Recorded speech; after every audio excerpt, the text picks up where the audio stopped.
boa tarde. Mais uma vez, muito obrigada por ter aceito o convite para fazer esta entrevista. Gostaria de começar por uma questão biográfica. Como é que foi o seu primeiro encontro com a filosofia e o que é que despertou o seu interesse nesta disciplina desde o início? Hum. Olha, boa tarde, Sara, e obrigada por esta oportunidade de partilhar um bocadinho do que tem sido a minha vida filosófica, não é? Eu acho que o meu interesse em filosofia começou muito cedo. Eu ainda nem sequer sabia que a filosofia existia, mas eu já tinha uma grande tendência para perguntar pelas coisas, isto desde muito pequenina.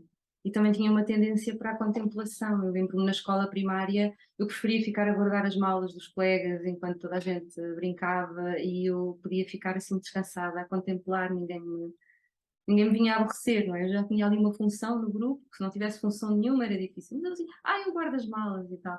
E essa postura um bocadinho de observar e de contemplar já estava desde criança. Depois, na altura de escolher, era tudo muito difícil, eu era muito boa aluna, em tudo, em letras, em ciências. Nós fazemos esta coisa terrível no ensino em Portugal de separar letras e ciências muito cedo, e a filosofia foi de algum modo a disciplina científica que eu encontrei que dividia o menos possível, ou que abarcava o máximo. E foi por aí, foi por aí.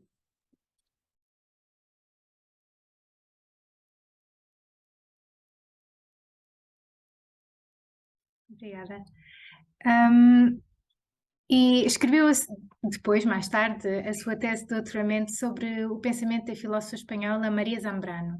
Que aspecto da filosofia de Maria Zambrano é que a fascinou em particular e porquê? Foi mesmo um fascínio. Eu estava Na altura tinha acabado a minha licenciatura com uma tese, um trabalho final, não é? Que tínhamos que fazer, na altura em que as licenciaturas pré-Bolonha ainda eram umas coisas assim eram bastante robustas, e, e esse trabalho final foi precisamente sobre como a expansão da lucidez atenta contra a vida. Então eu estava muito preocupada, e não só preocupada, mas sofrida nas carnes, utilizar uma palavra de Zambraniano, sofrida nas entranhas, com o facto de a expansão do pensamento atentar contra a vida humana. Isto parecia-me um contrassenso. E assim é desde os primórdios, não é? Se nós atendermos, por exemplo, ao Fédon de Platão, onde se descrevem os órgãos dos sentidos como se fossem pregos que pregam a alma ao corpo. Portanto, os sentidos sempre como qualquer coisa que nos distrai, qualquer coisa que nos retira do caminho correto ou que nos engana, e portanto sempre o corpo como algo que nos atrapalha. E, e como é que nós vivemos sem corpo, não é? Nesta existência humana. E depois a Universidade Nova de Lisboa, que tem um belíssimo curso de filosofia e onde eu fiquei muito feliz de poder ter aprendido tanto, decanta-se por uma filosofia muito alemã. Portanto nós estávamos naquele seguimento da fenomenologia de Husserl, de Heidegger e por aí fora. Portanto esta separação do corpo era enorme. E isto levou-me quase a um estado de sofrimento tão grande que eu tive que, durante um ano, fui dançar. Eu tenho um percurso nesta parte do corpo e durante um ano tive que parar e concentrei-me então em voltar ao balé moderno, clássico, etc. Porque não conseguia conciliar dentro de mim, não fazia sentido. Portanto, até esse final de curso foi mesmo este problema da expansão da lucidez a tentar contra a vida, o pensamento ser contra nós, não faz sentido. E queria descobrir uma passagem. E é então que estava eu, por acaso, a regressar da Alemanha, onde eu pensava seguir estudos, continuar nessa linhagem fenomenológica, e cai-me um livro da Maria Zambrano, que tinha sido traduzido para português, A Metáfora do Coração, que me cai nas mãos, e a partir daí foi um encontro, foi uma lufada de ar fresco, o peito abriu, havia esperança, havia tudo, porque ela precisamente fala das verdades filosóficas e das verdades racionais não nutrirem o homem, não nutrirem a pessoa comum. Não estamos a falar do investigador e do académico, mas não nutrirem a pessoa comum. E isso foi algo que me fez, é por aqui, aquilo era eu cheia de sede e aquilo era água, não é? Para mim. Então, um desejo enorme de conhecer mais do pensamento dela, mas estávamos em 96 e, portanto, havia muito pouca coisa. Esse foi o primeiro livro traduzido. Eu acabei por descobrir que havia a Fundação Maria Zambrano em Vélez Málaga, escrevi para lá, mandei para lá as minhas coisas e de lá vem um convite para me doutorar. A partir daí eu tinha uma média muito alta, que me permitiu também não ter que fazer mestrado, porque a lei o permite, e ganhei a bolsa da Gulbenkian, e então pude deslocar-me para Málaga e passar vários anos da minha vida metida naqueles arquivos, porque ainda muita coisa não estava classificada, muita coisa não estava editada. Portanto, eu li muitos inéditos, li muita coisa dela escrita de seu punho e letra, não é? E, e foi sempre, sempre um nutrir da alma e do espírito. E era isso que eu procurava. Se quiser Muito que eu bem. explique porquê, eu posso explicar. É porque nós, numa linhagem muito ocidental da filosofia, separamos corpo e mente. Não é? No Oriente isto não acontece. No Oriente eles consideram que é uma vantagem enorme nascer humano. Não é? Falam no precioso corpo humano como o estado com mais vantagens e condições para alcançar aquilo que se considera a sabedoria. Sendo que a sabedoria é sempre, numa linhagem budista, conhecimento com compaixão. Portanto, temos esse núcleo, esse centro de compaixão. Não faz sentido para um budista ser sabedoria pura e simplesmente. Ora, o que acontece no Ocidente é que nós, realmente, nós nos decantamos por uma via de objetividade. Começa no século XVII, com Descartes, não é? Com a separação entre res cogitans e res extensa, com a claridade e distinção, e depois, a partir daí, tudo isto evolui no sentido de que as notas distintivas do entendimento sejam, de facto, a impassibilidade e a independência. Portanto, a impassibilidade, o não haver pathos, o não haver paixão, o não haver apego a nada, às coisas, não é? O não sentir, como algo que é facultador da objetividade. E isso é que é ciência. E, portanto, a partir do momento em que nós vamos por aí, há uma separação completa de uma parte de nós. E o que a Maria Zambrano vem resgatar é isso precisamente, são essas outras zonas, ela vai chamar a isso as zonas de sombra. Ela vai dizer que é necessário fazer uma reforma do entendimento, precisamente porque ela diz é que senão estamos a trabalhar com algo morto. É verdade, um trabalho objetivo de laboratório trabalha a dissecar cadáveres, não é? Não há um Uhum. trabalho sobre o que há, o que é vida, é impossível. E quando nós pensamos em vida, vida é tudo menos independência e apathos. Vida é pathos, é sentir, e vida é estar ligado. E o coração é isso, o coração é um órgão que pulsa, é um coração que bombeia, que liga todos os outros órgãos, que faz com que...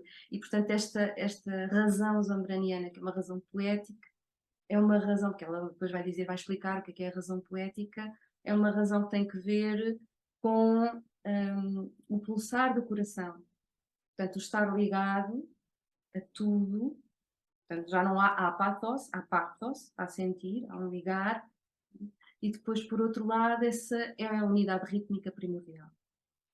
E, portanto, passamos aqui também a ter em conta uma outra coisa que nós esquecemos, porque digamos que a partir de um certo momento, a partir de Aristóteles, nós decantamos também por uma via de objetividade, de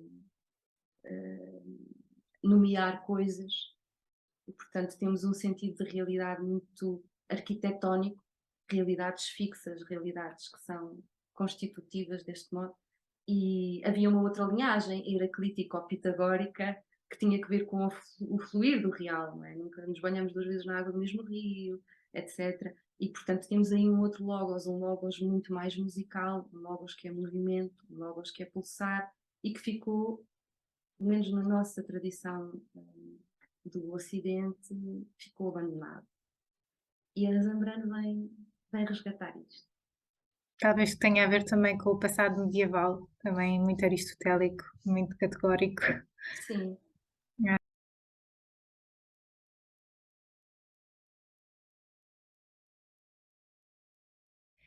E durante os seus estudos focou-se também particularmente na área da fenomenologia do sonho. Para os nossos ouvintes que não conhecem esta área da filosofia, o que é a fenomenologia do sonho? E a que tipo de questões filosóficas é que esta área da filosofia tenta responder? Esta é, de facto, acho a zona mais original do pensamento da Maria Zambrano. Ela tem 2 livros, um deles chama-se Sonho e Tempo, o outro é O Sonho Criador. Eu recomendo sempre que as pessoas leiam O Sonho Criador. Até o traduzi para português, portanto, está disponível na Serial. Não o recomendo por ter sido a minha tradução, recomendo porque está escrito por ela do princípio ao fim e a edição é dela. Enquanto que o outro livro é uma recompilação feita depois por outros investigadores de uma série de inéditos que ainda estavam, portanto, deviam ter sido organizados de um outro modo. E quando se compara a escrita e a cadência de um livro com o outro, são muito distintos. Eu digo isto porque um é bastante nebuloso e o outro é muito claro. Este do Sonho Criador é um livro muito transparente. E aí nós conseguimos encontrar, são uma série de conferências que ela deu, e aí nós conseguimos encontrar uma taxonomia do sonho, de facto uma categorização do sonho. A partir de quê? A partir da vivência do tempo. Ora, todos nós sabemos que não existe apenas o tempo do relógio, não é? E também sabemos que, com certeza, há outras coisas que não só passado, presente e futuro, mas ninguém se ocupou realmente de perceber quais são essas outras dimensões temporais. A Maria Zambrano faz isso na fenomenologia do sonho. Portanto, o que ela vai fazer é estudar o movimento do sujeito sobre a atemporalidade. E isto, o que é que nos vai dar? Vai-nos dar uma observação muito minuciosa de estados de consciência diferentes que, por sua vez, correspondem a possibilidades de vivência do real que também são diferentes. Eu explico já, porque eu depois fiz um estudo muito grande sobre isto e li tudo o que havia sobre isto na altura, e então criei uma taxonomia do sonho que a partir daí começou a ser utilizada por os investigadores daí para a frente, não é? Desde que isto saiu. Há 3 grandes zonas, uma é a temporalidade, portanto é uma zona de sonho quase zero, onde quase não passa tempo. Digamos que os nossos sonhos, aquilo que nós normalmente nos referimos quando nos referimos a sonhos em que há uma espécie de fulgurações do real, aquela grande atrapalhada, tudo a acontecer ao mesmo tempo, portanto quase que não há noção de tempo. Esta é a zona do tempo quase zero, uma espécie de temporalidade, dentro da qual ela depois vai ser muito minuciosa e vai distinguir vários tipos de forma-tempo. Depois temos uma outra zona, que ela chama o tempo da vigília, onde é de facto este tempo do estar acordado, passado, presente e futuro. E depois há um outro tempo que é muito especial, que ela vai chamar um tempo em espiral, em que o princípio está informado pelo fim. E eu já lá vou, é uma espécie de viagem do tempo, já explico isto. Ora, estas 3 categorias, elas também, eu disse aqui que é o tempo da vigília, mas nós podemos ter incursões no tempo de sonho quando estamos em vigília, não é? Às vezes quando estamos abstraídos e alguém nos diz, olha, mas estás a pensar na morte da bezerra, temos esta expressão em português, a pessoa está noutra dimensão temporal, está ali mas não está. E também pode acontecer num tempo de sonho, ou a sonhar, a ver aquilo que se chama, e que está muito bem estudado também pelos orientais, o sonho lúcido, onde claramente a pessoa sabe que está a sonhar e a vivência do tempo é como na vigília e se distingue perfeitamente passado, presente e futuro. Agora, o que é importante aqui? É que ela vai fazer corresponder a cada tipo de forma-tempo também um determinado tipo de significado consciente.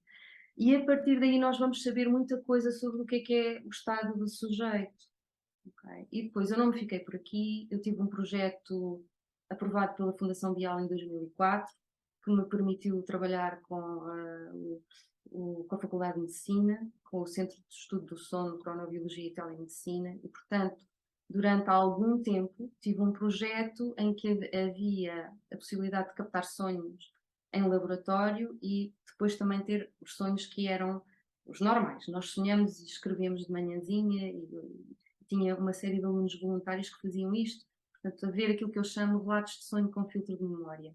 E foi possível, através deste projeto, testar esta taxonomia do sonho e ver se realmente estas categorias correspondiam ou não a qualquer coisa que se passa connosco, com o comum dos mortais. Isto durou vários anos, A captação em laboratório foi feita aqui e depois também houve exames feitos no Hospital de Faro que tinham ligação com este centro e esses resultados também estão publicados. Depois foram publicados nos Estados Unidos, numa revista que depois lhe posso passar a referência.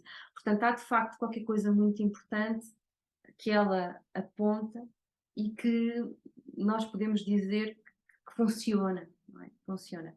Depois, em termos de café filosófico, não, de consultório filosófico, que depois já lá iremos, mas que abriu o meu em 2006, esta análise fenomenológica do sonho já não é uma análise de conteúdo, não é? É uma análise da forma-tempo, que vai ao arrepio daquilo que faz Jung, ou vai ao arrepio daquilo que faz Adler, e também não coincide com o que faz Jung, porque às vezes, quando eu dava a disciplina, era uma disciplina de opção, fenomenologia do sonho, na faculdade, os alunos vinham atrás de mim e perseguiam, diziam, ai professora, sonhei com uma azeitona, o que é que isto quer dizer? Ai professora, sonhei com não sei o que é que isto quer dizer? Pois não é assim, porque aquilo que se está a analisar, só para dar aqui um exemplo, se calhar quem nunca leu nada sobre isto, há uma categoria dentro da temporalidade que se chama sonho de obstáculo. Como é que eu categorizo um sonho como um sonho de obstáculo? Aquilo que eu estou a analisar é o movimento do sujeito sobre a temporalidade. Eu não estou a analisar se o sujeito sonhou com uma azeitona ou se sonhou com um comboio. Não é? Agora, se o que acontece é que eu tento apanhar um comboio e não consigo, se o que acontece é que eu tento chegar a um copo de água e cada vez que faço o gesto para lá ir, mas não consigo, não alcanço. Ou corro, quero correr, mas as minhas pernas não andam. Ou quero falar e a minha voz não sai. Portanto, tudo isto são exemplos deste tempo que é característico de um sonho de obstáculo. Este haver uma grande tensão no sentido de realização de uma ação que depois nunca é possível. Isto é um sonho de obstáculo, independentemente de se tratar de um comboio ou de um umbral que há que ultrapassar. Todo o trabalho da Maria Zambrano é assim, tem que ver com o movimento do sujeito, não com conteúdos de sonhar com isto ou aquilo. Não sei se fui clara. Sim, é sempre um contexto, em que as coisas se passam e uma relação dos objetos que se apresentam no sonho com o sujeito que sonha, certo? Sim, e com o movimento, com o que é que está a acontecer Uhum. em termos de movimento interno desse sujeito, a vivência do tempo que esse sujeito está a ter. Não é? Muito Depois interessante. essa última categoria que tem que ver com o tempo em espiral, então ainda é mais interessante, porque para mim é assim uma coisa fabulosa. Infelizmente essa parte do projeto não se levou a cabo, depois não houve mais financiamento. Está publicada, quem quiser pode pegar nisso quando houver fundos, porque eu acho que de certeza que há muito a fazer aí. Que é o facto de ela dizer que o princípio está informado pelo fim. E é o que acontece, por exemplo, na vivência da inspiração artística.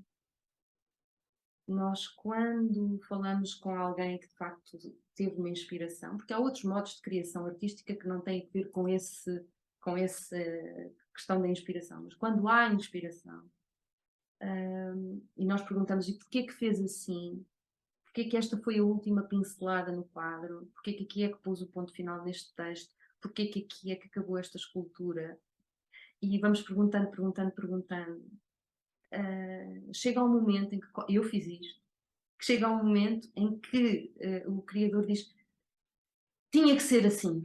Não, chega a um ponto em que eles não. Tinha que ser assim. E o que a Maria Zambrano vai dizer é que o que acontece é uma viagem no tempo. É como se a obra de arte já concluída informasse o artista no momento em que ela está a criar.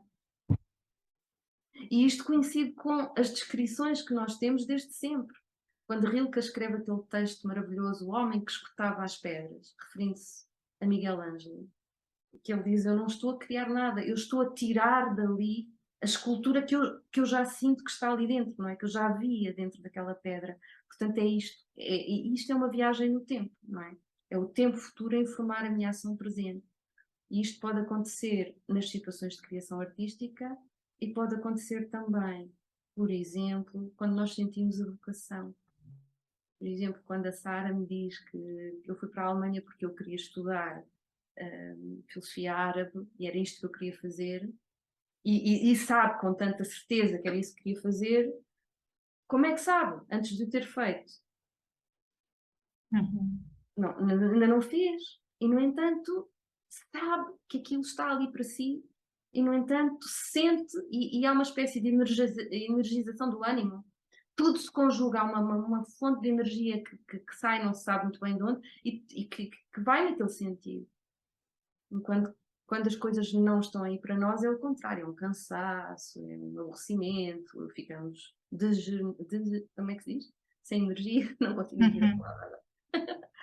Portanto, a Maria Zambrano explica isto muito bem e tudo isso é a fenomenologia do sonho. E em situação de consultório filosófico, só para rematar este tópico, é muito útil, porque as pessoas quando vinham à consulta vêm porque há algo que está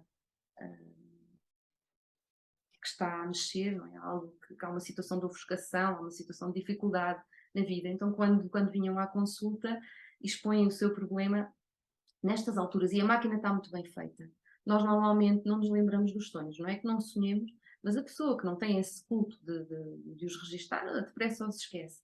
A máquina está muito bem feita, mas quando há qualquer coisa muito importante, nós normalmente lembramos. E então lembramos porque há informação importante. E então lembramos. E quando há sonhos repetidos, isso é sempre de prestar atenção. E as pessoas que quando chegam com um sonho para contar, fazendo esta análise fenomenológica, eu de repente sei logo onde é que a pessoa está. Porque é um acesso direto. Porque alguém que tenha uma cultura, enfim, considerável e que seja bastante articulado, pode mascarar aquilo pelo qual está a passar, até sem querer mascarar, mas pela sua própria elucubração mental, pode começar a complicar as coisas. E de repente no sonho, porque é, como é que eu ia dizer? O sonho é transparente, o sonho é involuntário. Uhum. A informação está Inconsciente. lá, a informação está lá, direta, desde que a gente saiba interpretá-la. Não é? E foi isso que essa ferramenta é poderosíssima. Essa ferramenta está. A Maria Zambrano nunca transpôs isto, nunca fez isto, mas a taxonomia dela, que eu depois testei, tem esta capacidade. Portanto, foi esse o método que depois construiu a partir da teoria da temporalidade e do sonho da Maria Sim, Zambrano e sim, que aplicou depois em consultório. sim. Muito interessante.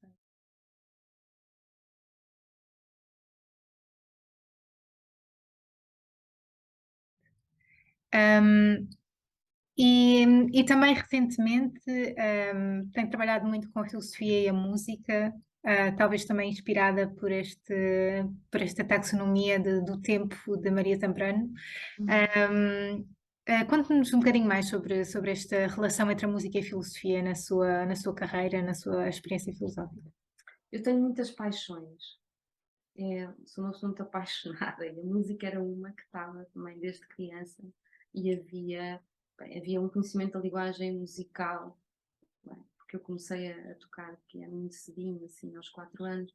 Não sou pianista de todo, não segui, mas há um conhecimento da linguagem, há uma familiarização com esse mundo, há um ouvido treinado, etc. E o que é que acontece? Quando se estuda um bocadinho, eu estou a falar da música erudita, não é? Não estou a falar do autodidatismo, mas quando se está em conservatórios ou academias, no ensino especializado da música, depois nós chegamos àquela parte de estudar análise musical, que se faz a partir da partitura. Nós conseguimos perceber como é que se passa de uma tonalidade para a outra, etc., olhando para um papel. Não é preciso ouvir o som. E eu achava isto uma coisa horrorosa. Achava isto uma coisa pavorosa, porque a música é som e porque, a partir de uma mesma partitura, nós podemos interpretá-la de formas tão diferentes. Isto por um lado. Depois, por outro lado, há música que não está notada, sobretudo no jazz. Há muita música que ainda não está transcrita para o papel, não está notada. E essa ficava fora da análise erudita, porque simplesmente não está no papel. E então eu comecei a achar que isto não podia ser. E quando consegui a minha bolsa de estudo no meu pós-doutoramento, uma das coisas que fiz, os primeiros 3 anos não, os primeiros 3 anos foram anos, digamos, mais ortodoxos, em que estudei o modernismo musical, que me interessava muito, no início do século XX, a música francesa, sobretudo Debussy, e a recepção dessa música francesa na nossa península. A recepção de Debussy em Espanha, etc. Porque acontece quase 30 anos depois, não é? Dela ter sido recebida em França, portanto, essa decalagem e tudo que isso importa. Portanto, os 3 primeiros anos foram um bocadinho mais ortodoxos, mas depois avancei então para o jazz e aí escolhi Bernardo Sassetti e tive a grande sorte de haver uma série de músicos, sobretudo cantores do coro Gulbenkian, que se ofereceram também para trabalhar comigo como voluntários. E o que é que nós fazíamos? Nós tomávamos cada obra. Primeiro fizemos isto com obras muito clássicas, por exemplo, pegámos em Mozart, pegámos em Beethoven, pegámos em obras muito bem conhecidas, cuja análise musical está toda feita, e, portanto, nós conseguíamos pegar nelas e vê-las de trás para a frente, de frente para trás, que eram conhecidas de todos. E pegando numa obra como um sonho, como é que a categorizávamos de acordo com a taxonomia da Maria Zambrano? Portanto, houve um treino destes músicos na taxonomia e depois foi testado. E como é que isto era feito? Eles só podiam ouvir a música uma vez e a audição era feita toda a gente em conjunto na mesma sala, para não haver diferenças de aparelhagens. Bom, e com ouvidos treinados isto é importante. Sei que eu estou a dizer, toda a gente tinha as mesmas condições auditivas.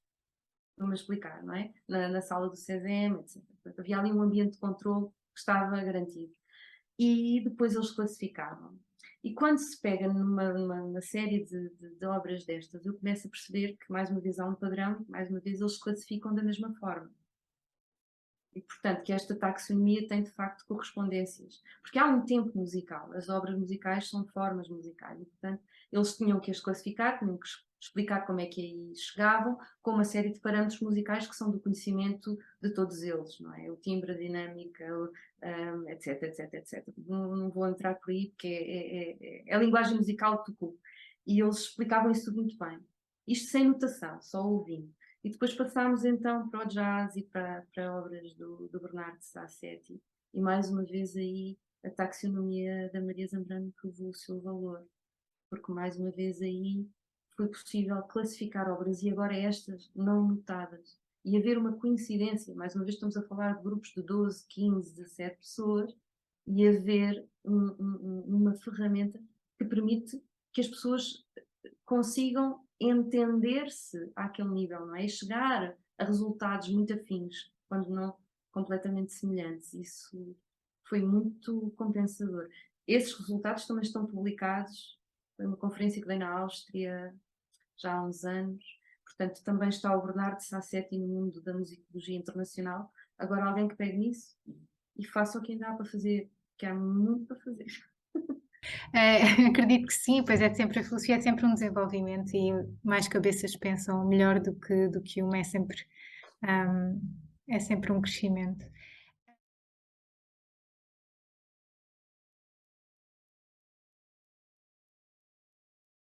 Sim, uma pergunta um bocadinho mais, portanto, de cariz mais pessoal, visto que se tem debruçado, como disse, sobre a questão da estética musical, e da filosofia do sonho, em que medida é que a música contribui para o seu pensamento filosófico e vice-versa?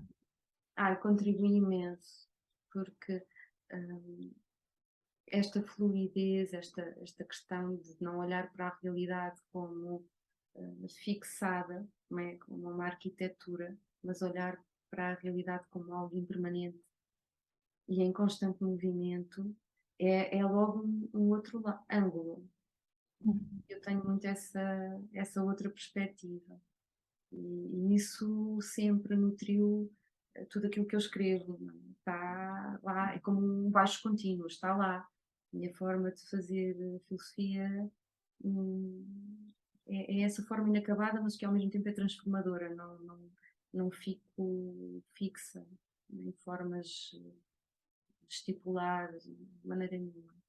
Isso por um lado. E em termos de consulta filosófica e em termos do fazer da minha atual forma de fazer filosofia, também volto para a oralidade, porque nós deixamos a oralidade.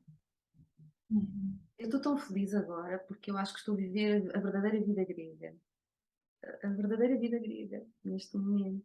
Portanto, durante muito tempo não o pude fazer porque estava muito ocupada com a minha vida académica, de professora universitária, e a ter que, claro, estamos dentro de um sistema da academia e funciona assim, e a academia funciona com livros, olha, com palavra escrita, fixada, embora nós saibamos que, por exemplo, Platão teve sempre tanta dificuldade em escrever e na Carta Sétima, no Fedro, com a Lenda de Pessoa, ele constantemente volta aos problemas de fixar o pensamento em palavra escrita e tudo que pode, todos os perigos que daí decorrem. Mas nós, de facto, no Ocidente, mais uma vez, nós estamos com a palavra escrita e fixada. Não é? E é uma palavra que não tem som. Uhum. Portanto, não só o discurso escrito fica fixo, qualquer um se pode apropriar dele e não há o interlocutor para verificar se aquilo que eu de facto retiro daquilo que li é ou não aquilo que a pessoa que escreveu quis dizer. Essa parte não existe, não é? A menos que nós procuremos o autor, isso é impossível, não há interlocutor. Mas depois, por outro lado, é uma palavra sem som. E nós sabemos muito bem, na nossa vida cotidiana, o quanto o som diz muito mais acerca daquilo que se está a dizer do que o conteúdo do que se está a ser dito. Não é? A forma como eu pronuncio uma palavra pode me indicar num sentido ou noutro. Uhum. Portanto, o regresso ao som, para mim, é fundamental. O regresso à oralidade é fundamental. Não estou a dizer que em detrimento da escrita, não. Fiquemos com a escrita, mas não esqueçamos a oralidade. E é por isso que cá estou com os cafés filosóficos, onde não só o ouvir um e outro é importante, mas a própria forma como se diz. Eu tento que as pessoas falem estando conectadas consigo próprias, que também é uma coisa que já não acontece com frequência. No mundo é preciso quase que um parar para dar tempo que a palavra saia com toda a sua abrangência, com toda a sua sonoridade, com tudo aquilo que ela quer dizer, e nós precisamos desse tempo, não nos damos esse tempo, falamos muito rapidamente, e a palavra perde o que tem de núcleo criador, não é? Fica assim uma palavra de utilização utilitária, assim uma coisa descafeinada. É só um instrumento e não uma coisa que também pode transportar algum significado por si Que mesma. pode ser transformadora. Uhum. Há tanto no timbre, portanto, há tanto na sonoridade da palavra. Eu não estou disposta a sacrificá-la mais. Mas é uma coisa que se nota muito, principalmente quando se ouve documentários mais antigos ou entrevistas mais antigas, que as pessoas, até certo ponto, pensavam muito mais nas frases que compunham e que depois diziam, portanto, davam mais tempo ao tempo para se expressar e que hoje em dia, esse tempo já não existe. As pessoas simplesmente dizem o que lhes vai à cabeça e não há o tempo de reflexão, de compor a frase, de utilizar a palavra certa. Isso vê-se muito, aliás, pelo menos eu tenho visto em várias entrevistas que é uma coisa que acontece. Não há pausa. Não há pausas, é isso. E cada vez mais estamos presos, ao texto, porque escrevemos mensagens, e-mails. Hoje em dia na academia já nem se telefona, é só e-mails, e-mails, e-mails. Ou mensagens do WhatsApp. Perde-se muito no entretanto. É isso. Bem sei, bem sei. Portanto, estou a tentar recuperar o som, recuperar a oralidade, o som do pensamento.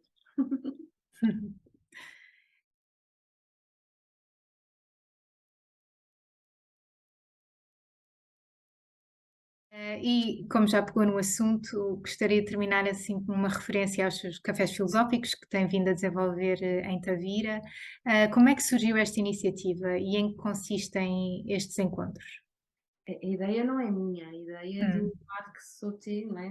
Que em 92, no Café de Fara, em Paris, começou um café filosófico, assim, quase de forma espontânea, que depois se manteve e que acho que continua, apesar de ele já ter falecido, não é? Todos os domingos às 11 da manhã, no Café des Faves, as pessoas discutem filosofia. E, portanto, isto foi uma ideia que se expandiu pelo mundo todo. Toda a gente pegou nisto e os cafés filosóficos passaram a ter adeptos em todo o mundo. E têm. E, por exemplo, no Brasil há grandes nomes do café filosófico que enchem auditórios enormes e tem-se a sala cheia e depois ainda há um ecrã a transmitir, parece um jogo de futebol e há 5.000 pessoas a assistir online. Pronto. Essa não é toda a minha realidade em Tavira, como eu estava a dizer. Eu tenho 15 pessoas que se têm mantido, não as mesmas, mas há uma afluência de 15 pessoas, o que para uma pequena cidade do Sul e um pós-pandemia é imenso. Estou muito feliz. E, portanto, a ideia não é minha. A ideia começa comigo há 7 anos atrás, quando eu começo a escrever uma coluna de filosofia para o Cultura Sul, que é um suplemento do Jornal Postal do Algarve, que é um jornal regional que sai aqui, na região do Algarve. E começo a escrever para a Cultura Sul e essa já era um desejo muito grande de trazer a filosofia para fora dos muros da academia. Eu já não aguentava estar só a escrever artigos para a publicação na Web of Science, que nos custam imenso, portanto, são meses e meses de investigação para depois ser aprovado, não é? O artigo vai para um blind review, peer review, depois aquilo é a fina florinata da investigação e saem na Web of Science e são indexados e depois, como sabe, temos os acessos dos investigadores a essas coisas, mas depois quem é que lê? Vamos lá ver. Quem é que lê? A pessoa faz isso tudo, passa por essas provas todas, trabalha imenso e quem é que lê? Eu digo, lê uma pessoa, duas. Bem, lê os peer reviews, que normalmente são 2, pelo menos. E depois lê o artigo um aluno de doutoramento ou 2, que se vai interessar sobre aquele tema muito específico. Mas o que é que acontece? O conhecimento não sai cá para fora, não sai dos muros da academia. E é um conhecimento que faz falta. Faz falta. E eu comecei a sentir-me muito mal com isto. E como é que eu trago cá para fora? E a oportunidade surgiu com estes artigos no Cultura Sul e depois com os cafés filosóficos. E é um desafio, porque colocar numa página de jornal qualquer coisa que faça sentido, que não diminua em rigor e que, por outro lado, não tenha a linguagem hermética que nos habituou à Academia Filosófica, é um desafio escrever na tessitura correta, mas tem havido uma grande procura. Eu sei que os artigos são lidos e dá-me uma grande satisfação entrar num sítio e depois as pessoas reconhecerem, mas não olha, eu li, e são pessoas com profissões muito mundanas e que leem e que se interessam, depende.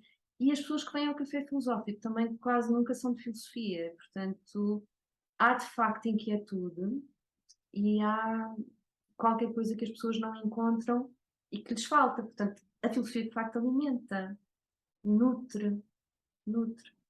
E tanto assim é que agora que tenho um espaço maravilhoso, isto eu tenho mesmo que dizer, porque há 7 anos que ando a saltar de espaço em espaço. E agora neste hotel que se chama AP Maria Nova Lounge, aqui em Tavira, eles dão umas condições maravilhosas. Primeiro, consentiram em desligar a música ambiente. Foi logo a primeira coisa que eu pedi, por favor. Além de nos darem um espaço, que é um espaço aberto, em que qualquer pessoa pode entrar, porque o café filosófico tem que ser assim. Não é irmos para uma sala de conferências, não é irmos para um sítio alugado onde mais ninguém pode entrar. A natureza do café filosófico é que é um espaço aberto e que qualquer pessoa pode lá chegar espontaneamente e entrar, e isso já me aconteceu. E é ótimo, venham, não é? E depois é informal, as pessoas estão ali, chama-se café porque se pode tomar café. E se pode estar à conversa de forma um bocadinho mais relaxada. E eles dão-nos água aromatizada e até põem lá uns vinhozinhos, um branco, um rosé, um tinto, para nós nos servirmos se quisermos. E portanto o que acontece é que aquilo é um verdadeiro simpósio. Não é? O Banquete de Platão, aquilo é um verdadeiro simpósio, que é quem quer pode beber, mas bebe até ao ponto em que a língua se solta, mas não se entaramela. Portanto, ninguém vai ali para ficar contente, não é? Vai ali, se quiser, pode tomar um cálice. E isto cria um ambiente informal, cria um ambiente relaxado e por outro lado, eu continuo a ser bastante rigorosa, não é? Eu não abdico do meu doutoramento em filosofia porque estou num café filosófico e, portanto, salvaguardo a possibilidade de interromper, de às vezes sugerir ou pedir que aprofundem um determinado pensamento e às vezes também corrigir, porque, enfim, é filosofia, estamos com rigor, apesar de tudo. É informal, mas estamos ali com rigor. E o que tem acontecido é que as pessoas depois ficam muito para além da hora.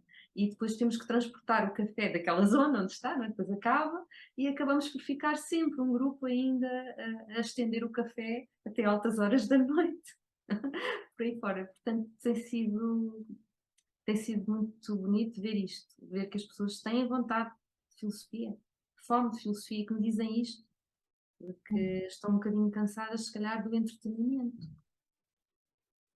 que há e que tem-se vindo a desenvolver. É uma grande indústria de entretenimento, que é uma coisa de estarmos distraídos de nós próprios. E quando as pessoas percebem que é tão agradável pensar, que é tão prazenteiro pensar, é tão bom, quando descobrem isto, ui, é contagioso, é viciante, é, e tem É sido. isso. É um outro tipo de prazer, prazer intelectual. Ah,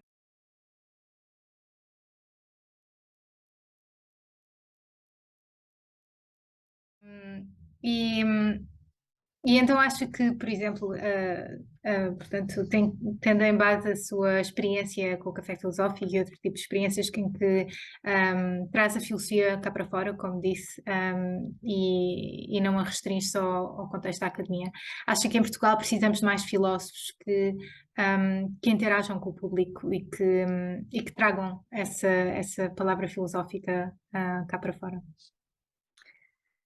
É assim, eu não tenho uma grande dificuldade em achar o que é que os outros devem fazer. Um grande pudor com isso. Eu acho que cada um deve fazer aquilo que em sua consciência acha que deve fazer e, portanto, não faria esse apelo. Para mim é o que faz sentido. Deixou de fazer sentido ficar fechada dentro dos muros da academia. E, e deixou de fazer sentido a engorda, quer dizer, o que não faz sentido de todo e que para mim acontece muito dentro da academia é uma engorda do ponto de vista. Não é? Já Sócrates falava nisso, uma acumulação de conhecimento que depois não é transformador. Uma acumulação de conhecimento que serve para enchermos páginas e páginas de artigos e que servem para, enfim, falarmos em conferências pelo mundo inteiro, mas que depois não é de facto utilizada. A minha vida vive divorciada daquilo. Isso para mim é que é de evitar completamente, é o ponto base, digamos assim. Então é preferível acumular menos conhecimento e o pouco que se tem utilizá-lo. Não é? E há um filósofo, Kierkegaard, que tem uma palavra para isto. Ele diz reduplicar, que é no viver de acordo com aquilo que se compreende. Isto é que eu tenho visto pouco. Viver de acordo com aquilo que se compreende. E isto para mim seria a grande transformação. Agora, se isso acontecer, depois estamos muito bem onde quer que estejamos. Muito obrigada.